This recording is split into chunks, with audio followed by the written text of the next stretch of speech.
So I feel like I really dropped the ball in 2023 and I'm feeling pretty disappointed in myself about it. Hence why this recap video is delayed 2 months.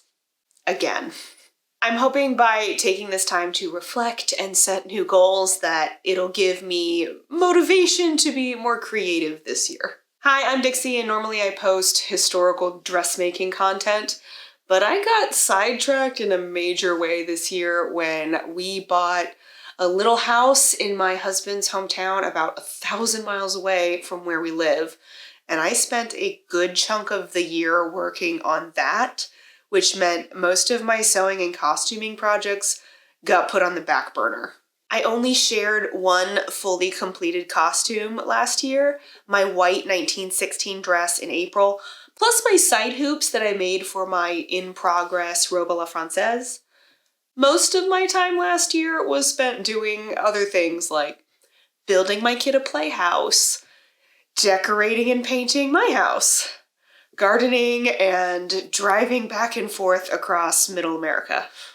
One nice thing about leaving Texas during the summer and beating the heat up north, I was able to do a photo shoot on a friend's property in my late 1930s ensemble, which I hadn't gotten proper pictures of until this shoot, over a year after having made it.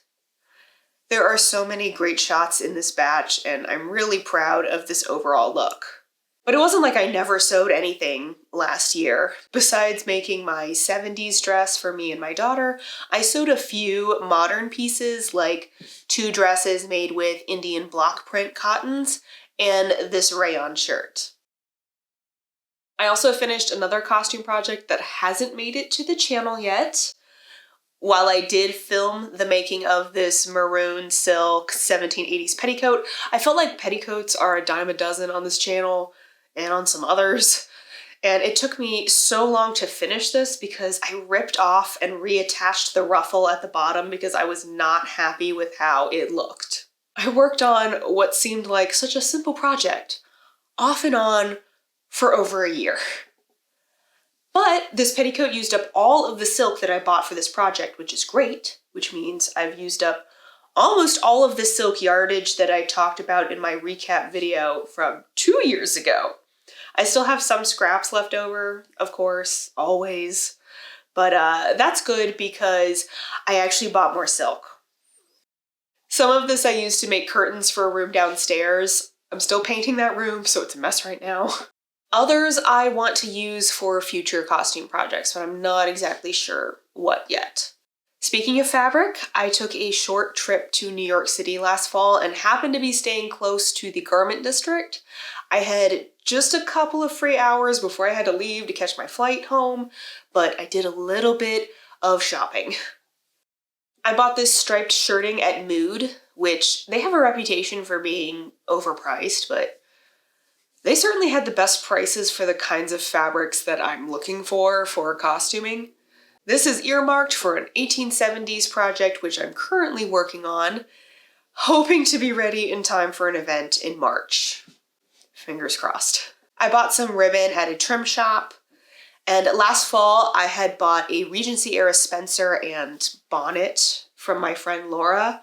It's the first time I've ever bought costume pieces made by someone else that aren't like shoes.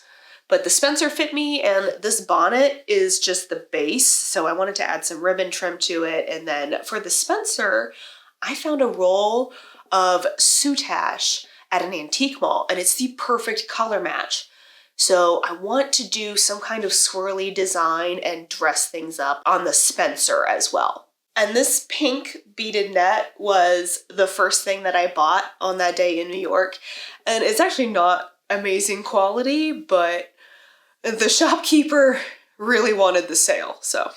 I knew this would make a cool overlay for a 19-teens evening gown, and I already had some other fabrics in my stash waiting to be made into this style.